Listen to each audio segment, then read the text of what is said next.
I'd like to open up the public hearing, Town of Southbridge.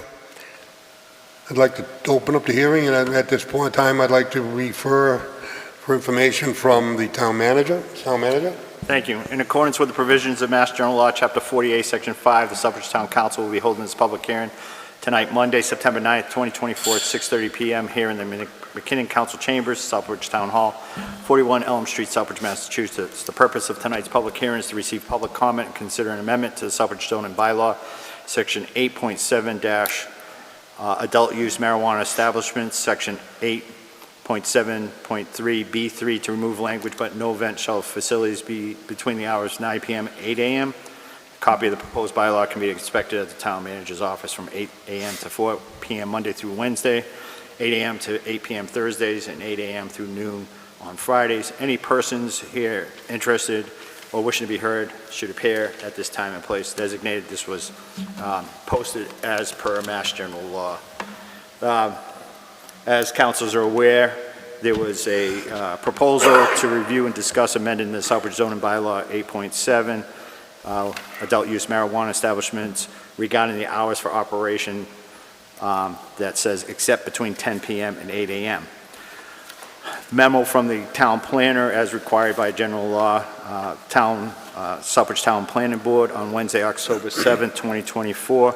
The Town of Southbridge Planning Board held a public hearing to consider amending the Southbridge zoning bylaw, Section 8.7, adult use marijuana establishments, to remove the language, but in no event shall facilities be open to the public between the hours of 9 p.m. and 8 a.m. There was brief discussion on how extended hours until 10 p.m. would make Southbridge bylaws comparable to neighboring towns. Planning Board member Mike Loyne put forward a motion to amend the line, but no event shall facilities be open to the public between the hours of 10 p.m. and 8 a.m. So the change was to change the hours, the 9 p.m. to 10 p.m. So it would be, but in no event shall facilities be open to the public between the hours of 10 p.m. and 8 a.m. It was seconded by Board member Terry Hensel and voted unanimously by the Planning Board to approve this amendment, and that was unanimous. So we're here tonight to discuss the amendment to that, and our first reading later on tonight. I'll pass out the readings that shows the time change to 10 p.m. as proposed by the, or accepted by the Planning Board. So tonight is to accept any comment. I don't see anybody from the public, so I don't think there's any public comment. So I guess we refer to you, Council Chairman Lazo, for... If there is no public to address the council at this time, we'll move on to any council discussion. Any councils have any comments or discussion on the amendment that's been proposed?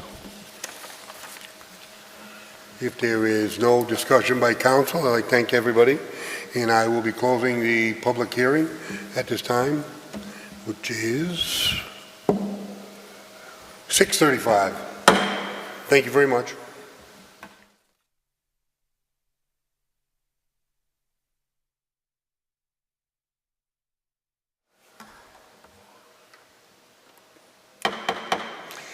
I'd like to welcome everybody to the Town Council meeting Monday, September 9th, 2024, 7 p.m., McKinnon Council Chambers.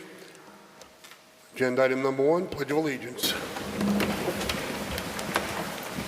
Pledge allegiance to the flag of the United States of America and to the republic for which it stands, one nation, under God, indivisible, with liberty and justice for all.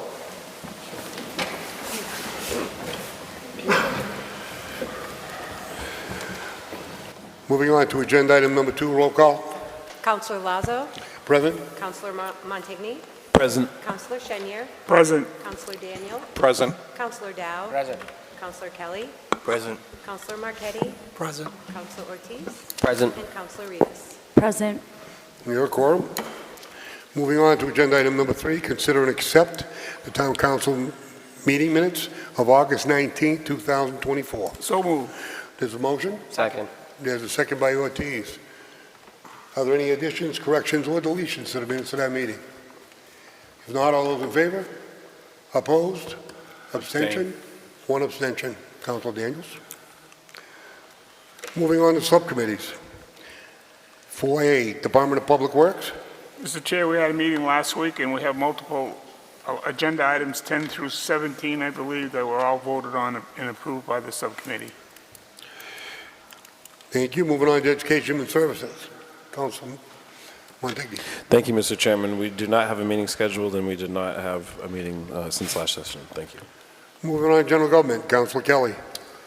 Thank you, Mr. Chairman. We did not have a meeting scheduled, and we have not had a meeting since before our last council meeting, so no report.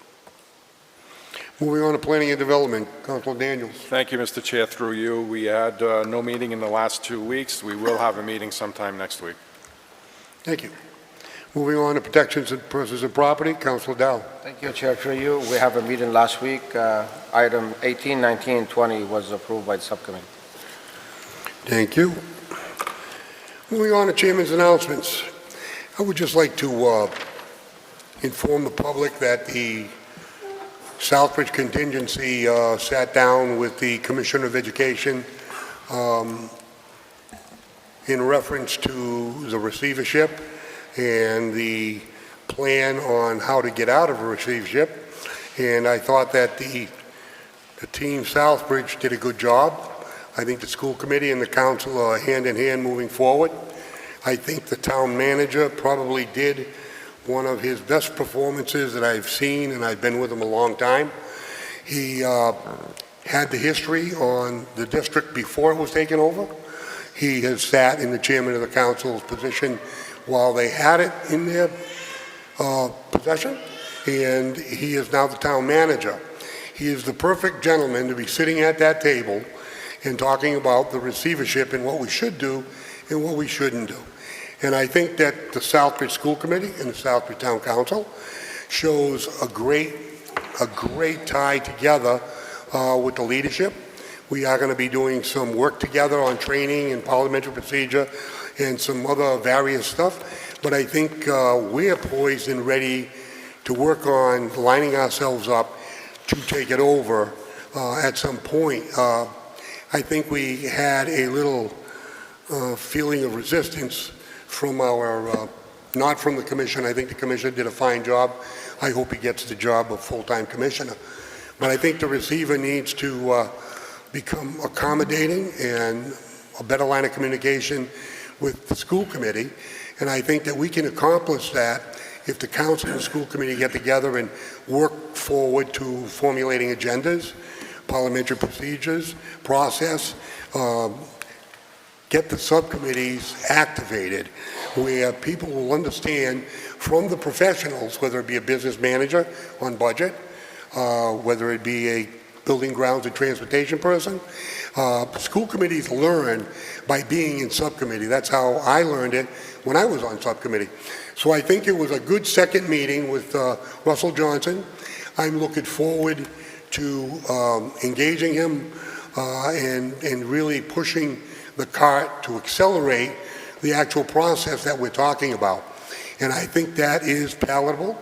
I think everybody's on board, and most of all, I think the Southbridge School Committee and the council and the town manager are ready for this, and we're going to pick up the ball and carry it in a quicker manner than I think the state wants us to do. I understand training, but you can't be training for years and hoping that you take it over. We need to set it up where it works for us, and it works for the students, and it works for the staff. But that's all I have for tonight. I want to just report success and progress on the dealing with the receiver and the commissioner. Moving on to town manager's announcements. Mr. Town Manager. Thank you. Just to let the council know that, as you're aware, it's been a process with our treasurer collector's office in the movement of getting things up to date in that office regarding all our tax titles and our water, sewer, and billing. I just want to let everybody know, because there's been questions about what the parcels that the town-owned properties that are ready to be prepared to be auctioned. We will be conducting a auction on October 3rd, 2024 at noon here in the council chambers. We have approximately 16 parcels to be auctioned.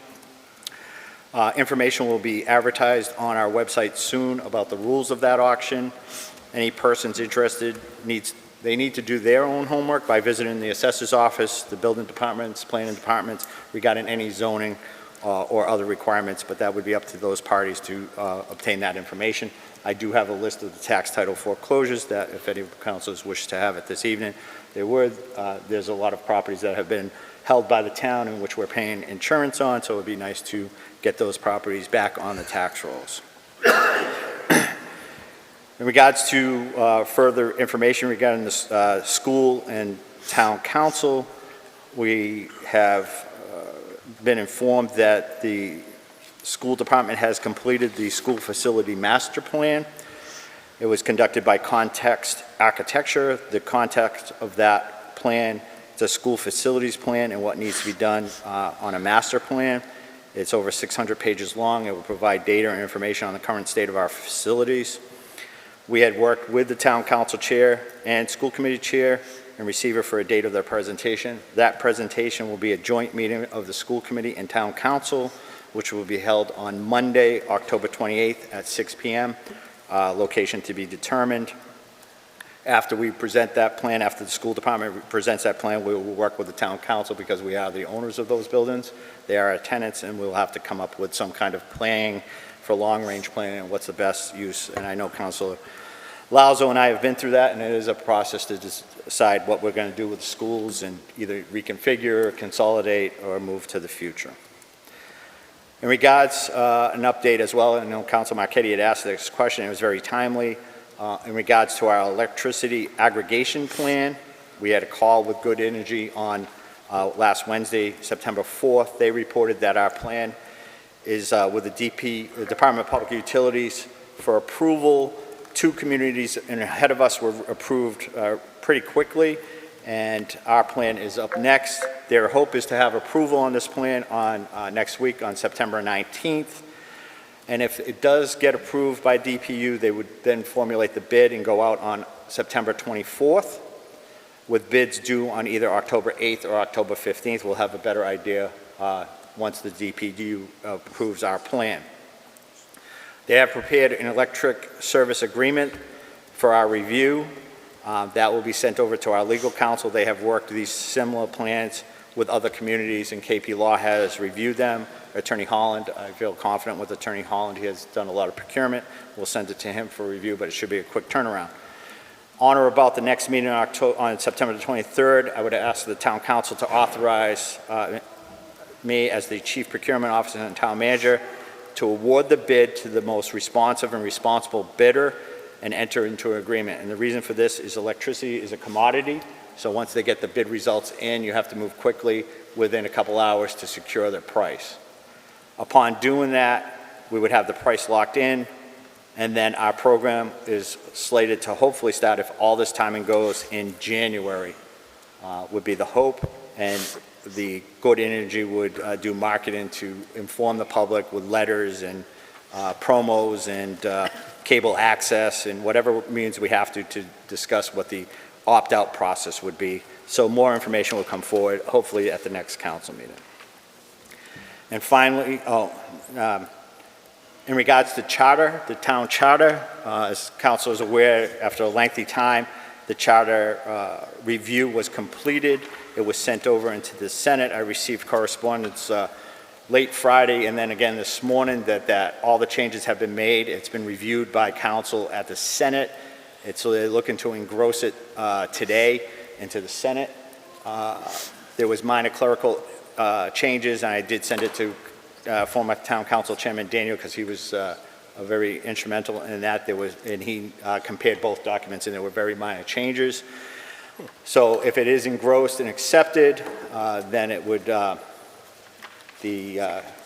there's notes at the end that the act should take effect upon passage with Section 3, which would be the changes in makeup of boards, of the number of people in the boards, and in case of Section 4.2-5, regarding the residency requirement of the town manager, that would then go to the voters, and that would appear at the next annual or special election. So I have that to report. And then finally, this week is 9/11. So the chief has sent a notice to everybody in town to please join us for a 9/11 remembrance ceremony as we honor the lives lost and the heroism shown on that tragic day. If you're unable to attend, feel free to stop by the fire station at any time to pay respects. This is a memorial for everyone, a place for reflection, unity, and remembrance. The fire department will be holding a brief ceremony at the fire station located on 24 Elm Street, Wednesday, September 11th at 10 a.m. I welcome any councilors to attend, and I believe that's all I have this evening, Mr. Chairman. Thank you. Moving on to agenda item number 7, presentations. Chief Shane Woodson, Southbridge Police Department, accreditation. So, good evening, Mr. Chairman, Mr. Town Manager, members of the council, thanks for having us here. The reason we're here tonight, it all started about 15 years ago, way back in 2009, when the previous chief entered our department into what's called self-assessment. This is just the first layer of accreditation. There's certification, there's full accreditation, but I'll get into that in a minute. It's important to remember this is not an easy process to complete. If it was easy, every police department in the state would be accredited, and that is not true. As of right now, when I stand here tonight, only 118 out of 357 law enforcement agencies are fully accredited. I think that says a lot about us now. Most departments start this process and they stop when they get about halfway through because the work, it's overwhelming. And I'll get into that in a minute too. As far as our police department, every single time the prior chief tried to move forward with full accreditation, there was always something that came up. There was always something on fire, right? And he had to pull staffing and we just never were able to get it done. It always got put on the back burner. And again, no fault of anybody, it is what it is in this community. So when I became chief, one of my goals was to finally get our department fully accredited. Unfortunately, like I had said, becoming accredited is difficult. It's certainly not easy. And as a new chief, you have a lot of other issues going on. And for a while, it felt like it just was never going to happen. So at one point, the administration, myself, Deputy Chief Dingy, Lieutenant Salisbury, we made the commitment to accreditation. And we decided we were going to take it in pieces rather than look at it because you're overwhelmed when you look at the big picture. So we took it in pieces and we went day by day. We collectively assigned some staff to move forward as quickly as we could to get this done. Luckily, we have Lieutenant Carlos Dingy, who's here tonight. He was assigned as our accreditation manager by me, and Sergeant Luis Torres was assigned to assist him. So they, along with Detective Sergeant Jankos and many others, are the only reason why we're all here tonight. It's important to note that you can't become accredited police department without the support of the union. There's a lot of issues in the state, and the reason why a lot of departments aren't accredited, not only because of the work, it's because of the disagreements with the union and the change in working conditions and all those other things that you hear. Fortunately for us, our union, they're very accommodating. They always do what's right for the town, at least since I've been the chief, and they were more interested in getting it done right and serving the citizens than they were in any fighting about why we're accredited or why we're not. So they were on board and they supported our project. And if they didn't, we wouldn't be here either. So just for the newer elected officials, and some of you have heard me say this a million times, the steps in the accreditation, we have to completely redo and update all of our policies and procedures and rules and regs. You're talking thousands of pages of documents that had to be updated. We then had to implement an entirely new program for our evidence system, which includes modernization. We had to build rooms, actually construct new rooms in our basement for the separation of evidence. Again, our facility was built in 1997. It's not like we were doing things wrong before, but accreditation wanted them done a certain way, and we had to adapt to that. We had to implement and conduct new training for all of our police officers. That's use of force, firearms, tasers, active school shooters. That's just to name a few mandated training to be accredited that you have to attend. We had to change our communications with our police officers. We're still doing the same thing that when I started way back in 1995, using the same system, talking 29 years ago, just to be more effective and to meet the national standards for law enforcement communication. We dedicated, when I say hundreds and hundreds of hours, I'd be remiss if probably thousands of hours that Lieutenant Dingy, Sergeant Torres, Detective Sergeant Jankos went over paperwork to try to get done the 300 standards that we had to meet to become an accredited police department. This was a huge lift. I think and I don't want to use that term lightly. I don't say that very often, but it was a huge accomplishment. It is a huge accomplishment for this police department and for the men behind me. This is all voluntary. You have to remember this. Not every department wants to subject themselves to this type of self-evaluation. Believe it or not, most people that are in law enforcement, including me, we don't really like being told when we're doing something wrong. But we wanted accountability for all of our actions. And accreditation is that. It forces you to do the right thing. And not that we wouldn't do it anyway, but it makes sure there's checks and balances in place. And of course, all this required money, so I'd be remiss if I didn't say we needed the support of the town council, we needed the support of the town manager, because things cost money, and this is a worthy investment. So once we did all of this, what happens is you have to do 2 different inspections. The first is a 3-day mock inspection, where you have people come down, assessors, they evaluate the 300 standards that they're telling you have to meet. Clearly, we were on the right track, because out of those 300 standards, we only needed to correct 13. So at our department, it's outstanding that we only had 13 deficiencies that had to be corrected. Many other departments, when they're in that mock assessment, that 3-day evaluation, 3-day audit, they find a lot of other errors, and it takes months and months and sometimes years to correct. Then we had a 3-day assessment with a group of certified assessors from throughout the state. They came from all around. So basically, your department, your police department, not mine, your police department was inspected twice. And for anyone, just putting a little bit different language, anyone familiar with hospitals, they're inspected by what's called JCO, the Joint Commission of Accreditation of Healthcare Organizations. They get this done every 3 years. This is the same thing for us now. This isn't just a one-time visit by the accreditation assessors. This is going to happen you're not accredited forever. This is now going to happen every 3 years, and we have to maintain those standards or we'll no longer be accredited.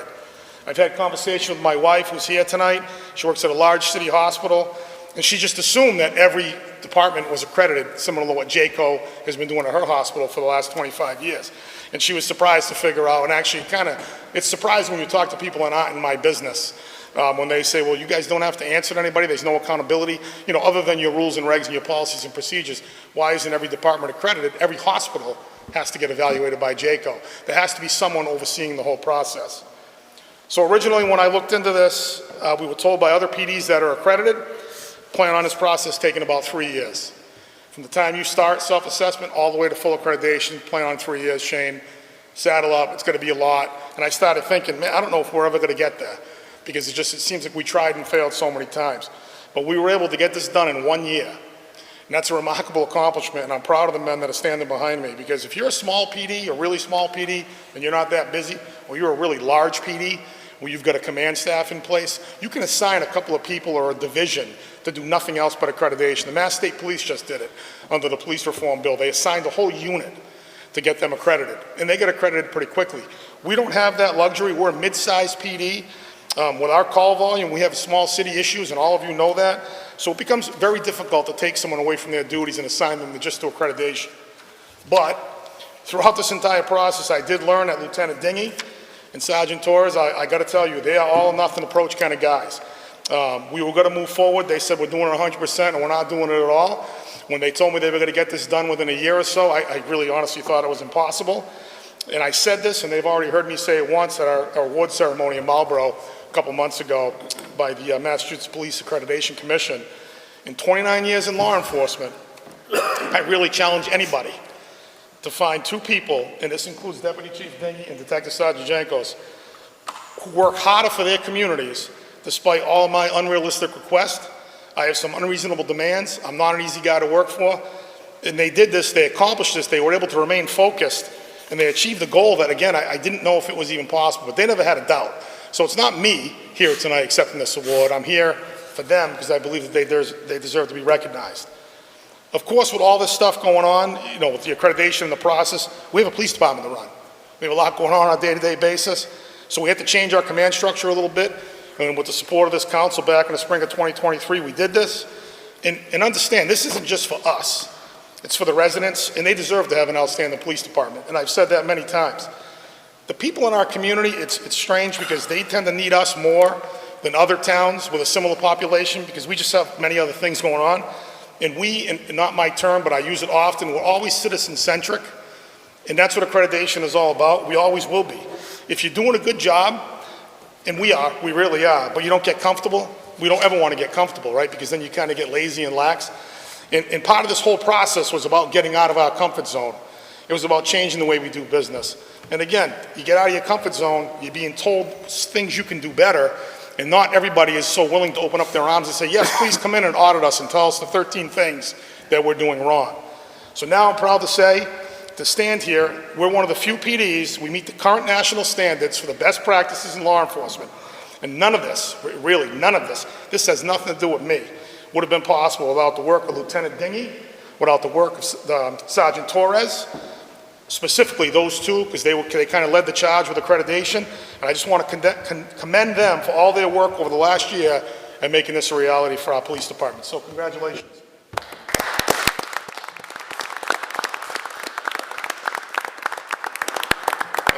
And then we have a plaque finally tonight. I just asked the town manager if he could read it.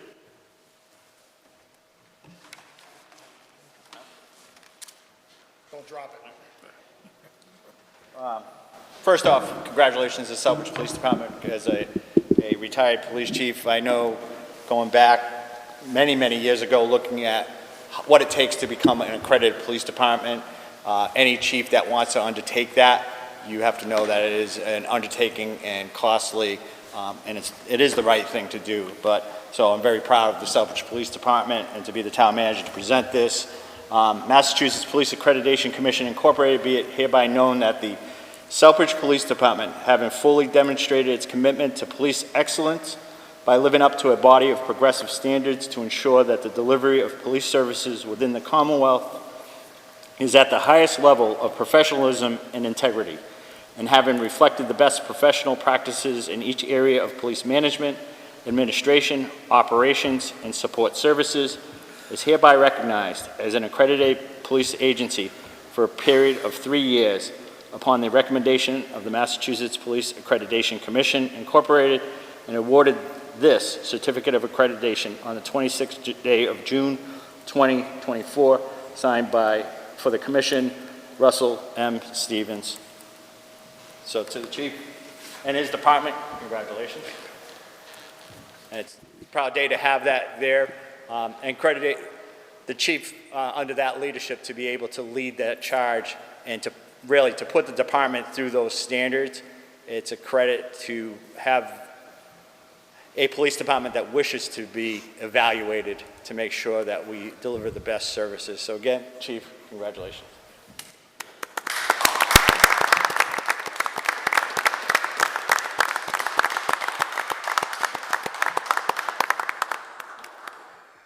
I'd just like to take a quick comment while we're under presentations.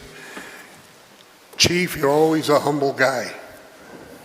A lot of times the chief stands up front and takes all the glory, and all the men take all the grief. And I think in this situation we have not only a fantastic department and a fantastic accomplishment, we have a fantastic chief, because the chemistry between him and his management team is as important as the boots on the ground. And I look at the lineup here. I'm just proud to be the chairman of the council. I'm proud to be from Southbridge. It's a big pride moment, because a lot of police departments cannot accomplish that, and we did. And I applaud that.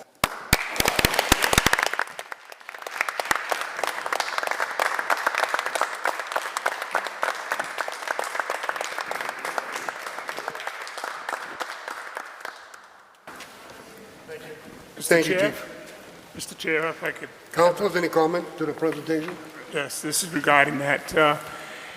Last year, I had the privilege of being chairman of the protections of persons and property, and most of the time when you get in contact with the chief, it's usually something bad or a complaint that we bring to him. Tonight, it's a pleasure to be able to recognize the men and women of the Southbridge Police Department for the hard work that they have done and the service that they do for our community. Again, most of the time that you hear from the police, it's either they come in and knock on your door because you did something wrong, and the accolades are far and few between most of the time. But tonight it's an honor to be able to congratulate the hardworking members of the police department, and I thank the chief and the command staff for the job well done, and I would hopefully continue to support your efforts to maintain this accreditation. Thank you, gentlemen. Any other comments by any other councilors? Councilor Kelly. Thank you, Mr. Chairman. Through you. I'd just like to say to the chief and your team, I commend you all for the great leadership that you have undertaken in getting this accomplished. It certainly wasn't an easy task. It was Herculean, as a matter of fact. It just goes to show you the great professionalism that our Southbridge Police Department has, and their desire to do what's best for the community, and to ensure that they fulfill their duty as police officers to the best extent possible. So I thank you. I commend you all for your great efforts. Thank you. Any other councilors? Councilor Rivas? Thank you. I want to reiterate what the other councilors have said. We depend a lot on our first responders, our police, our fire department, and I want to thank the families who are here, because you supporting them really helps them serve our community, and so I appreciate all of your families that give up a lot for you to do this incredible job. So thank you so much for coming here today and for always supporting our hardworking members of our department. And I know all of the different things that you do on top of this, so that is an incredible lift. And we appreciate always how you strive for excellence and always want to do better. So thank you. Any other comments by any other councilors? If no further discussion, thank you very much, Chief. Moving on to the proclamation of Mrs. Claudia Dumas. Councilor Daniels?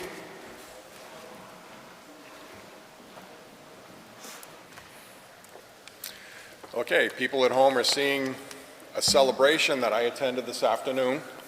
I was very, very pleased to be invited to attend the birthday celebration of Mrs. Claude Dumas, or Dumas, as we say.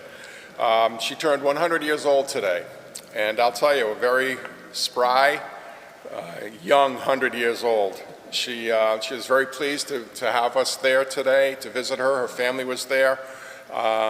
Just a wonderful, wonderful opportunity. So what I'd like to do is read the proclamation that the council forwarded to them. This is to her. This is presented to Mrs. Claude Dumas. Resolved by the council of the town of Southbridge. Whereas Ms. Claude Savaria was born on September 9th, 1924 on Marcy Street in Southbridge. And whereas Claude grew up in Southbridge and attended Notre Dame High School. And whereas Claude fell in love and married Paul Dumas, becoming Mrs. Claude Dumas in 1949, was married for 68 years, raised a son Edward and a daughter Jean, and became a grandmother to 4 children and great-grandmother to 2. Whereas Claude worked at many Southbridge businesses and broke a glass ceiling at the AO by working in the computer room. Whereas Claude was a Cub Scout leader for many years at Notre Dame Parish and served as an election worker for the town of Southbridge for many years as well. Whereas Claude Mems Dumas was the official grandmother for all the events her grandchildren participated in both high school and college. In witness, therefore, on this Monday, September 9th, 2024, this council wishes to congratulate and celebrate Claude's 100th birthday. Further, this council thanks Claude for being a good citizen of Southbridge and wishes her continued good health, blessings, and many more birthdays to come. And this is by Scott S. Lazo, Chairman of the Southbridge Town Council. Thank you, John.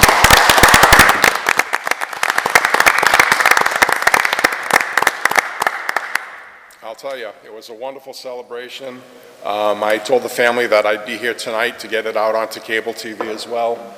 It's well worth celebrating. I think that one of the best jobs that we do as councils is recognizing our citizens for their accomplishments, for the value that they contribute to the town, and for just, as the proclamation says, for being good citizens.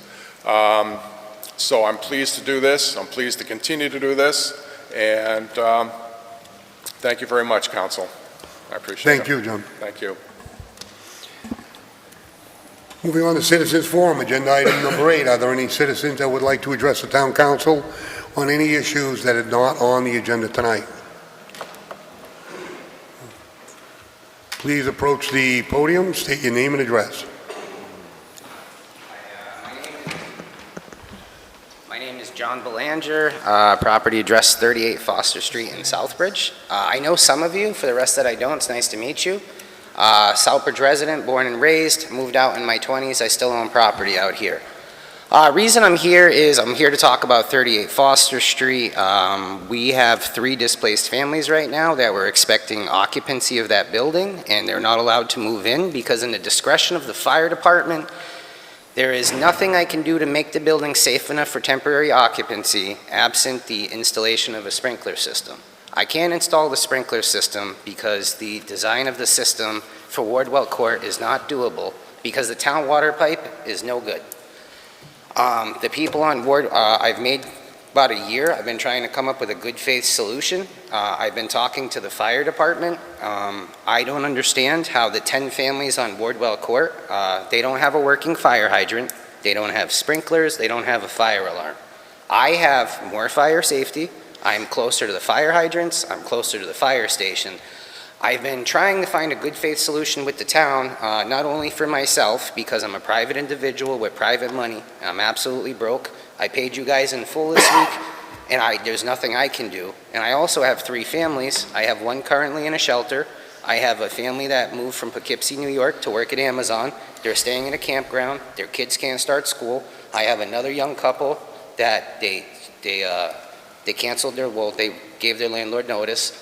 They quit their jobs. They're all ready to come from out of town and be Southbridge residents, and I don't know what to do. Like, I can't do anything more myself, so I'm coming here to kind of ask questions of why I guess things are the way they are and to see if we have any help. At a minimum, I'd like to at least help one of the tenants get their kid into the school system without currently being a resident, because I guess DCF from New York's involved, and I'd like to this is Pamela Johnson, I'd like to let her talk a little bit, and then I'll leave the floor to you guys. Hi, I'm the one person that's living in a shelter with other children and my husband and our little service dog. I don't know the rules and regulations to this, but I do know that Southbridge is a nice town. I've done my research and I do want to live here. My kids love the school. John has been the only landlord that has given me a chance. I've been living in a shelter for over a year. Our time is up. I don't know what's going to happen next after our time is up. They haven't really told us like what's going to happen next. In the shelters, you only have 9 months. I've been there for a year and 3 months. So I'm just here begging all of you to allow us to move in. I don't know, about the fire hydrants or I don't know anything about that, but I'm just begging for a place to stay. And I want this to be my forever home. I want this to be my forever neighborhood. My kids went and did the research on the school systems here, and they're pretty good. They're excited to come out here. We came way from Peabody to meet with you, to try and beg you to allow us to move in. I don't know the other families' problems or issues, but I know mine, and I need you guys to help us with this. All of you, it's all in your hands, and all we want is a place to stay. Soon the holidays are coming around. I don't want to spend another Christmas in a shelter. I don't want to spend another Thanksgiving in a shelter. I want my kids to be able to be home. I want home to be 38 Foster Street, apartment 2 upstairs on 2A. I need that place. We need that place. Thank you for your time. Thank you. Yeah, I don't have anything to add to that. I'm looking John, for answers or help. what you're saying is you need a sprinkler system installed in the building. Yeah, That's what's holding up occupancy? Yeah, the code says that you need a sprinkler system in a big project like that. The building official, so that'd be Ted Tatro now, has the ability to allow me to do temporary occupancy. We submitted a plan last year in April. We did the flow test. We got the permit to do the job in November. The day we were going to do the job, the water department wouldn't give me the permit and told me I couldn't do the job. After a couple months of going back and forth, it just turned out that the pipe just won't handle it. It's a very old pipe, and it was on the top of their to-do list to fix, but I guess, time and money constraints, and it's just, I talked to them today. They're not even doing it in the spring. They have no intention on fixing that pipe anytime soon. So I have to come in from Foster Street. It's about an extra 20 grand. Like, I'm a private individual. It's been a deal breaker. So I've been trying to rearrange the budget where I can kind of take the money out of a later part. Well, for that to happen, I have to have temporary occupancy. Like the house is upside down. It's $1 million job. I'm proud to say I'll put it against any building in town. I mean, we did a great job, it's the best I could do, but I've went as far as I can, and there's nothing else I can do. So I need help, I guess. We need help. Yes. With all due respect, I do not want to engage in a conversation because there's a lot more to this tonight. Okay? I will follow up with Teddy Tatro. There's a lot of information that's coming forward that is not exactly accurate, and I would not wish to debate this evening. Thank you. I was going to ask. Council Dow, you had your hand up? I respect town manager. Any other discussion? If not, I'll discuss it take it with under Teddy advisement. Tatro. Thank you very much. Have a good night. Have a good night. Thank you. Are there any other citizens that would like to address the council on any issues that are not on the agenda? If not, moving on to agenda item number 9, vote to confirm the town manager's appointment of Theodore Tatro as the Director of Inspections / Building Commissioner effective September 9th, 2024 for a 3-year term per employment contract ratified on August 19th, 2024. So moved. Second. Motion by Shinya, seconded by Montigny. Discussion. Mr. Town Manager? This is just, as you're aware, we did the employment agreement of Teddy Tatro. He's been serving as the interim building commissioner. As you know, we advertised for a full-time Director of Inspections building commissioner so that we could fill that position. We're happy to have him aboard, and this is just to codify his appointment as the Director of Inspections building inspector. Any discussion? No discussion, all those in favor? Opposed? Unanimous of all present. Moving on to number 10, vote to confirm the town manager's appointment of Sean LaValle as a laborer as recommended by the Department of Public Works Director, effective upon completion of the onboarding and state ethics. So moved. Second. Motion by Shinya, seconded by Ortiz. Mr. Chair, this was approved unanimously by the DPW subcommittee. Mr. Town Manager? Thank you. I'm happy to, this would replace individual that had left employment. We have 2 openings. This would fill one of the openings. This would start as a laborer pending completion of his CDL, which he is on par to complete in a timely manner. Then he'd be to the next level. He is a graduate of Southbridge High School, so we always like to have people come back to work for the town. He has experience in different grounds and building and grounds work and custodial work, so he'd be a great addition to the department when they're building and grounds. So I recommend his appointment. Any further discussion by council? If not, all those in favor? Opposed? Unanimous of all present. I'd like to know, would you like to come up to the podium and say a few words?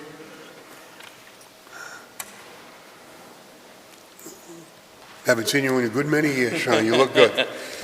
I'm Sean LaValle. I was born and raised in Southbridge. I graduated from Southbridge High in 2008. I'm just excited to get going and be able to contribute to the town, and I love this town, so I'm ready to get going. Any question by council? If not, thank you very much and good luck. Yeah, thank you. Moving on to agenda item number 11, vote to approve amend 4 of the Ashland Ave Bridge Replacement Engineering to be funded from the Chapter 90, not to exceed $20,200, and authorize the town manager to sign all related paperwork. So moved. Second. There's a motion and a second. Mr. Council Shinya? This was approved unanimously by the subcommittee. Any further discussion? If not, all those in favor? Opposed? Opposed. 1 opposed. 8-1. Moving on to number 12, vote to award HVAC controls and maintenance, various town buildings to SS Service Corp. at a cost of $31,200 for the year 1 with a 5% annual escalation, and authorize the town manager to sign all related paperwork. So moved. Second. Motion by Shinya, seconded by Ortiz. Councilor? Mr. Chair, this was unanimously approved by the DPW subcommittee. Any further discussion by council? Not all in favor? Opposed? Unanimous of all present. Moving on to 13, vote to award elevator maintenance various town buildings to Elevator Maintenance Service Incorporated to the cost of $10,200 for year one and a 10% annual escalation, and authorize the town manager to sign all related paperwork. So moved. Second. Motion by Shinya, seconded by Ortiz. Mr. Counselor? Chair, this was unanimously approved by the DPW Subcommittee. Any further discussion? If not, all those in favor? Opposed? Unanimous of all present. Moving on to 14. Vote to enter into an agreement with Soper Construction Incorporated, ML Potlow and Sons Paving Incorporated, and Pioppi Construction Incorporated for the FY25 equipment hire for road maintenance and repairs as authorized by the town manager to sign all related paperwork. So moved. Second. Motion by Shinya, seconded by Ortiz. Councilor Shinya. This was unanimously approved by the DPW Subcommittee. Any further discussions, town manager? Mr. Chairman, through you, just for the council, in reviewing the agreement, I had noted that it said operate the following equipment for snow and ice control. We had those updated to make sure that it reflected road maintenance and repairs.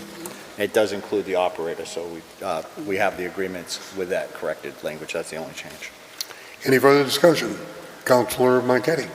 Thank you, Mr. Chairman. On this agenda, I'm wondering if this is even necessary. The council has gone above and beyond and have spared no expense in purchasing equipment for the DPW department. We've also been hiring a lot of DPW workers that were highly recommended by the chair and the director. They hold all licenses and certificates. They have lots of experience with equipment. And now they're saying, the DPW director is saying that they can't do the work in a timely manner. What takes a week for his workers to dig a trench, these private contractors can get it done in a day. I don't know, that doesn't seem like an acceptable answer to me. Maybe we should consider hiring part-timers to do things like weed whacking and get these experienced machine operators at DPW to work on roads so they get more efficient. Maybe it has something to do with the wastewater treatment plant contract. I'm not sure. I know it seems to me we did have some language in there that they would help with digging trenches, but I don't know if that's the reason. I was going to mention the discrepancy in the language. I'm glad that the town manager fixed that, snow and ice control.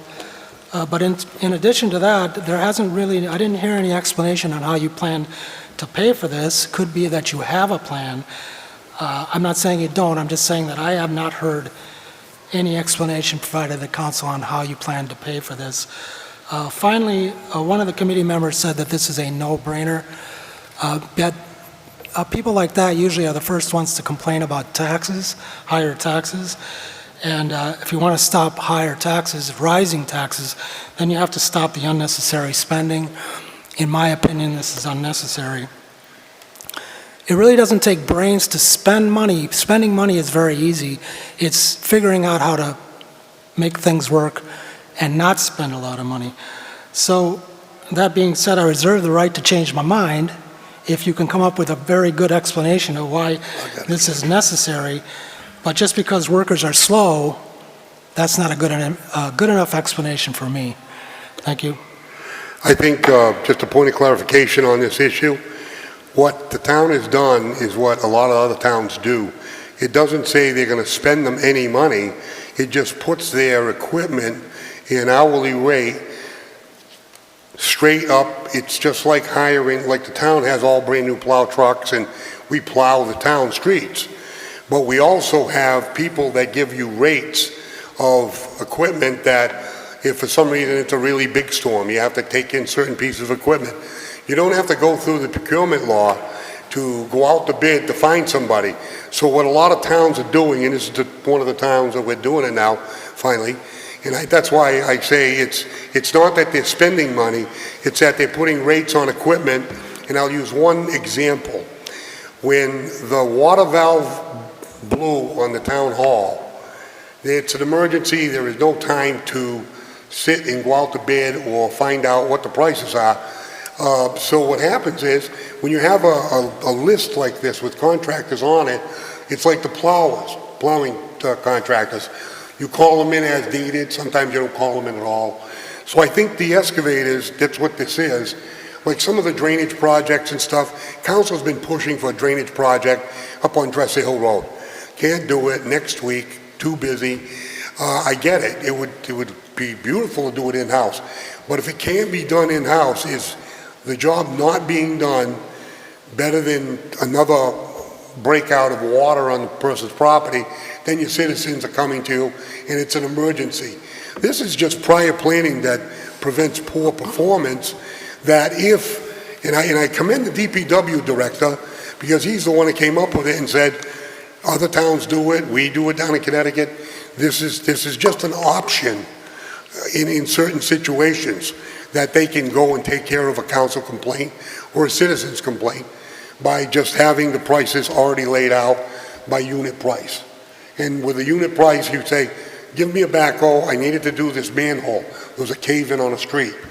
You can have a contractor go over there, much like they do the Petro Masonry. Your guys can't pour the sidewalks, and the sidewalk needs to be done. They subcontract it out, but they don't have to go out to bid if you have unit prices, how much a square foot for a sidewalk. So I think the intent of this is, it's something new that we haven't done. But I commend the DPW director that in the performance of getting things done, money-wise is always, it's always a concern. If we don't have the money, they don't go to work and do the job. The DPW bumps it. So we've been bumping a lot of stuff. But in the past couple of years, we've been tackling a lot of roads, sidewalks and stuff. And I think this would give the DPW and the town manager the leeway in certain situations just to do the job and not have to tie our guys up, which are doing other jobs. So I don't know if that clarifies it, but it's a unit price. Doesn't mean you're going to spend it, but if you need it, they can go and take care of it, and we can do it through the proper account, and the money would be there. Anybody else would like to speak to this? If there any further discussion? If not, all those in favor? Opposed? One opposed. Moving on to 15, vote to award the contract to the New England School Services for replacement of the doors at the Southbridge Community Center. Total bid price was $70,175, and authorize the town manager to sign all related paperwork. So moved. Second. There's a motion and a second. Counselor? This was unanimously approved by the subcommittee, DPW subcommittee. Any further discussion? If not, all those in favor? Opposed? Unanimous of all present. Moving on to 16, vote a Department of Public Works transfer of $2,300 from account 400-499-58 3000-64499 DPW Vehicles Capital to account 400-499-583-100-64499 Large Equipment Capital to complete the purchase of the hot box. So moved. Second. There's a motion by Shinya, seconded by Ortiz. Mr. Chair, this was unanimously approved by the DPW subcommittee. Any further discussion? Not all those in favor? Opposed? Unanimous of all present. Moving on to 17. Vote the Department of Public Works transfer for $1,200 from account 001-499-530000 Specialized Services to account 001-499-534-100 Advertising and Promo to advertise for the remainder of FY25. So moved. Motion is second. This was unanimously approved by the DPW subcommittee. Any further discussion? If not, all those in favor? Opposed? Unanimous of all present. Moving on to 18, vote a police department transfer request of $9,500 from account 0012-10-511-000 salary and wages to account 001-21-05242-00 data processing to cover the additional support fees for the police department's body-worn camera program for the remainder of the fiscal year. So moved. Second. Motion and second. Discussion, council? Chair, this was approved by the PPP and unanimously. Unanimous at PPP. Any further discussion? Not all those in favor? Opposed? Unanimous of all present. Moving on to 19, vote a fire department transfer request of $8,100 from account number 001-220-530000, specialized services, to account 001-220-524-200, data processing, to streamline all internet-based services through the data processing account for the remainder of the fiscal year. So moved. Second.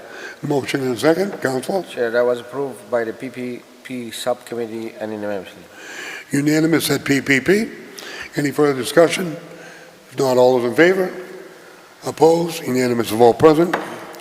Moving on to 20, vote the standard contract between the town of Southbridge and the Quinsigamon Community College for $10,000 for the police detail in coverage for our Southbridge site, effective July 1, 2024 through August 31st, 2025, and authorize the town manager to sign all related paperwork. So moved. Second.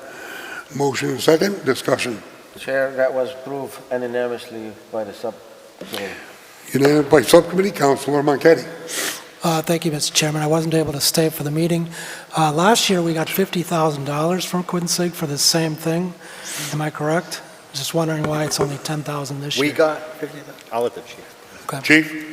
Good evening, through you, Mr. Chair. You're correct, it was $50,000. They no longer needed that amount because they have their own staff that covers most of the shifts. The $10,000 is just any overages for shifts they can't fill. So that's why it was reduced so much. Okay, thank you. Thank you, Chief. Thank you. Any further discussion? If not, all those in favor? Opposed? Unanimous of all present.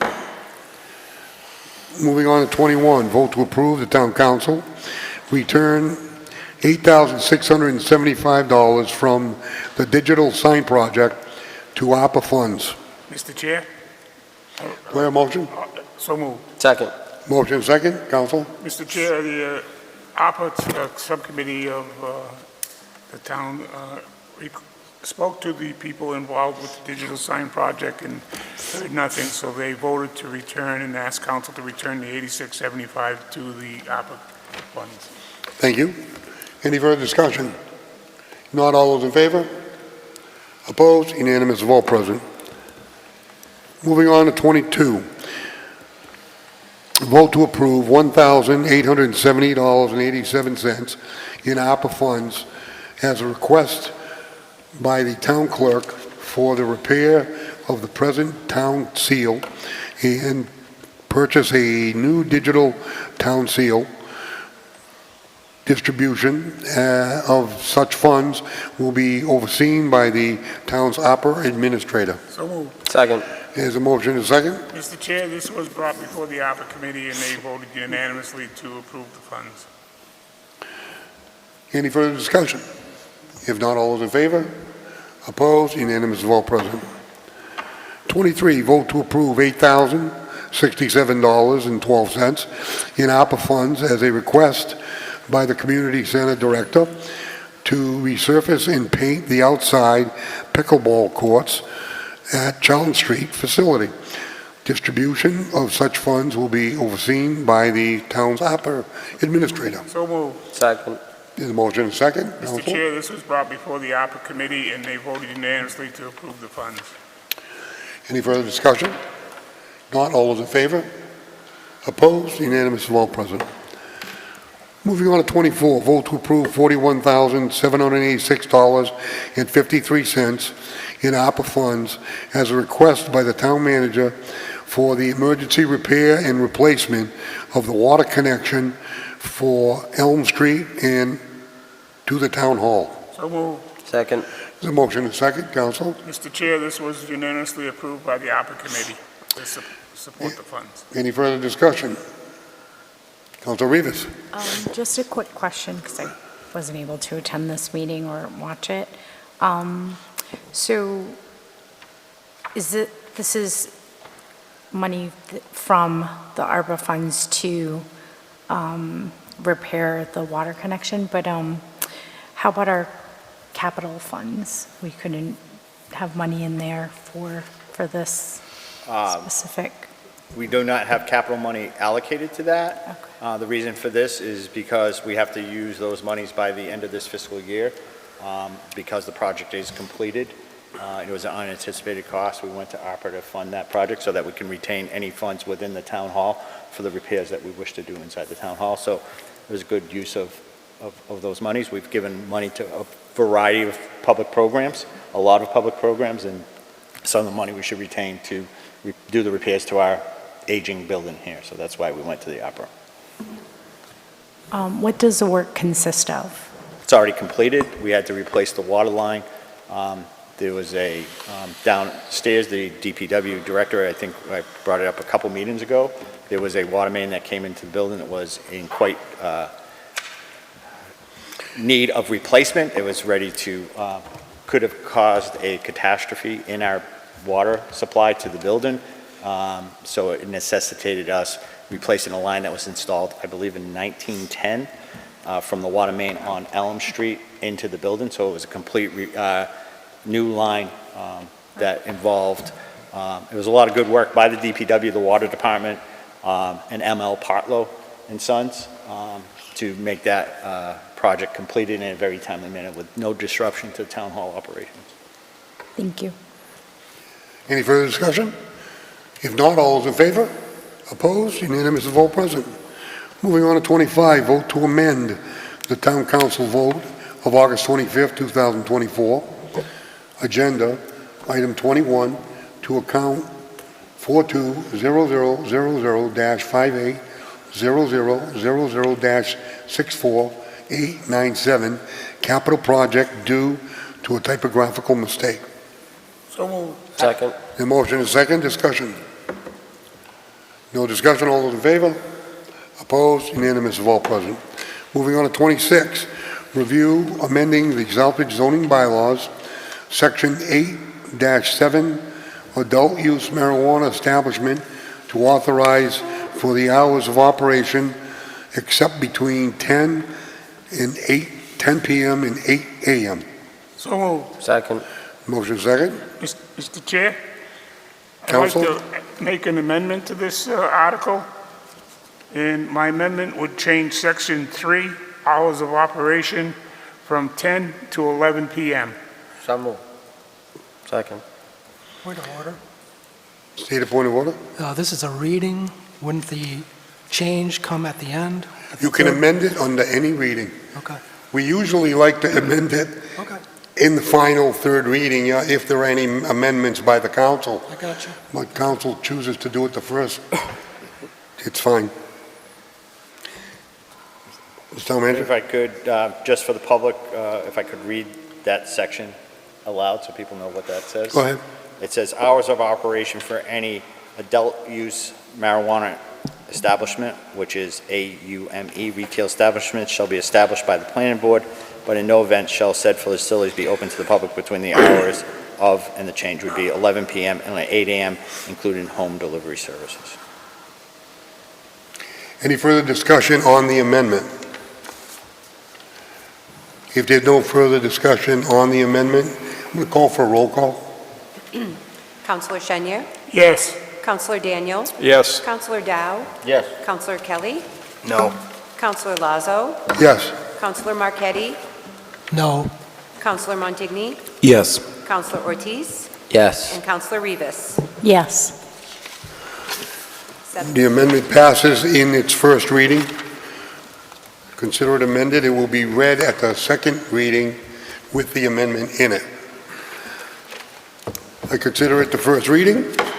Moving on to 27, Councilors Forum. Counselor Kelly. Thank you, Mr. Chairman. Nothing today, thank you. Councilor Rivas. Thank you, Mr. Chair. I have a few items. Just recognizing Hispanic Heritage Month, which begins this week. and we are providing a Hispanic Heritage Month Henry Street Resource Fair by the Southbridge Community Connections at Henry Street Park from 4 to 6 on Thursday afternoon. Inviting all of the community to come and join us. There are a lot of agencies and organizations represented at this resource fair for families in that area, really trying to bring some awareness and some resources and services to Henry Street. I wanted to also mention and promote the Latin Business Organization Venture Startup program at Jacob Edwards Library starting on September 21st from 10:45 a.m. to 12:45 p.m. There are a handful of people signed up, including myself. We need there are about 8 more slots to fill. Really looking for people in our community that have business ideas, future entrepreneurs, to come and, learn about putting together a business and that process.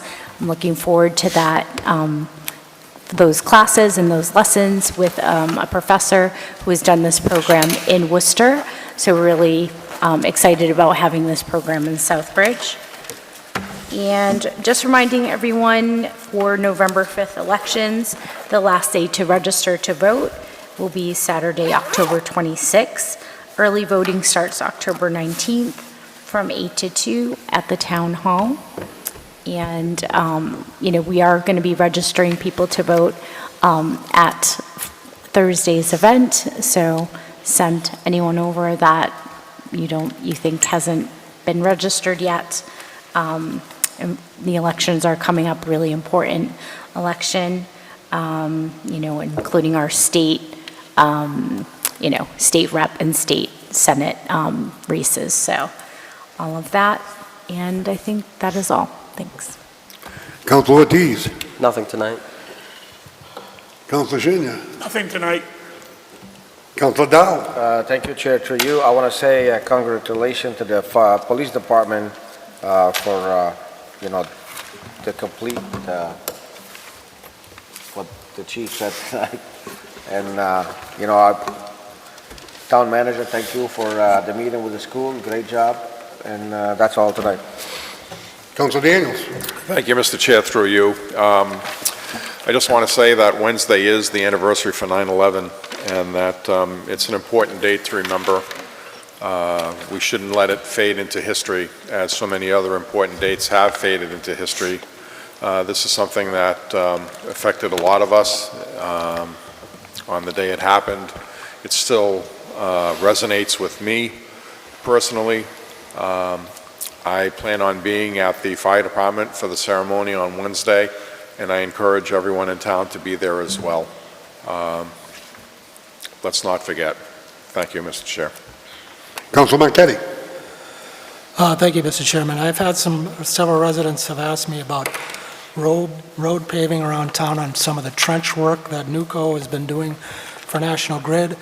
They want to know if National Grid and NUCO are going to pave these roads, and I have to agree. If you drive on Central Street, it almost looks like a war zone with all the trenching going on there. So they would just like to know, at some point, if the town manager could, find out, is the paving going to be done on these roads? Are they done with their trenching? A lot of trenching being done around town, especially downtown, so they'd like to know. I also would like to mention the passing of Otto Prohaska. He is was a member of the Rotary Club, husband of former QVCAH President Julie Prohaska, longtime supporter of the Rotary. Otto was injured in an accident on August 26 and passed away at a Rotary charity event. There is a charity set up to help his family. Help Otto / Rotary District 7910 charity fund, and if anybody can help, they would appreciate it. And that's all I have. Thank you. Mr. Vice Chairman. Thank you, Mr. Chair. I just wanted to say that meeting with the state was extremely helpful. and it was nice to see almost everybody on the same page. And I have to echo one sentiment from the Chairman Lazo. If anybody was ever questioning whether or not we made the right choice of town manager last year, I could tell you that is some of the best representation I have ever seen by a town manager in Southbridge, and I have worked for some, I have seen it plenty, and I was proud to be sitting there as the vice chairman and as the Education and Human Services Subcommittee chairman, and I feel really good about the future of this school system. There's lots of work to do still, but we are in the right place. And I also hope Russell Johnston gets the permanent job, because he is a class act as well. Thank you, Mr. Chairman. Moving on to agenda item number 28, discussion of next meeting date. Mr. Vice Chairman. Thank you, Mr. Chairman. It is Monday, September 23rd, 2024 at 7 p.m. in the council chambers. Thank you. Moving on to 29, vote to enter into executive session pursuant to MGL Chapter 30A 21-3 to discuss strategy with respect to the collective bargaining and litigation if an open meeting may have a detrimental effect on the bargaining or litigating position of the public body, and the chair as declares DBW. Do I have a motion? So moved. Second. There's a motion and a second. Roll call.